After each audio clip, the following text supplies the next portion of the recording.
जिसने जैसे करी, कहते किसी भी प्रकार हो, भक्ति 9 प्रकार की है। प्रथम भगति संतन कर संगा, दूसर रति मम कथा प्रसंगा। भगवान अपने श्रीमुख से बताते हैं कि जीवन में पहली भक्ति है संतों और ब्राह्मणों का संग। योग्य ब्राह्मण कोई मिले, श्रेष्ठ ब्राह्मण मिले, वैदिक ब्राह्मण मिले, उनके सन्निधि प्राप्त हो गए तो ये आपकी भक्ति यहाँ से प्रारंभ हो गई। और उसके बाद क्या होगा? तब होगा दूसर रति मम कथा प्रसंगा।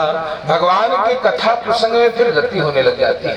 तो जीवों की रति अगर आपको भगवान की कथा श्रवण करने में आपका मन लग रहा है तो समझिए कि अब आपका एक स्टेप आप आगे बढ़ गए हैं, आपकी कक्षा बढ़ गई है।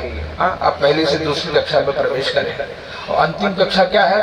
अंतिम नवमी जो नवम कक्षा है, कहते नमा सरला सब विधि छलहीना। भगवान कहते हैं सबसे श्रेष्ठ भक्ति है कोई सरल हो जाए और सभी प्रकार के प्रपंचों को छोड़ करके जो केवल भगवान का स्मरण करे। हाँ, तो होगा क्या? हो गए भव से पार और लेकर नाम तेरा। फिर नाम लेने से जीव तर जाएगा। आपको लगता है राम नाम में क्या सामर्थ्य? राम राम बोलने से कुछ नहीं होगा। कब तक नहीं होगा? जब तक ये मन निर्मल नहीं हो जाता। और इसको निर्मल करने के लिए भी राम राम ही करना पड़ेगा। नहीं तो अंत में बोलना पड़ेगा कि राम नाम सत्य है, और तब समझ नहीं आएगा कि जीवात्मा निकल चुकी होगी। तो जब तक देह में इस पिंजरे में जीव है तब तक मान लीजिए कि सत्य राम है। और वो कैसे मिलेंगे?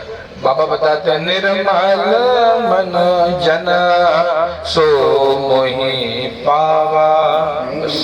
एक काम करना है, मोहि कपट।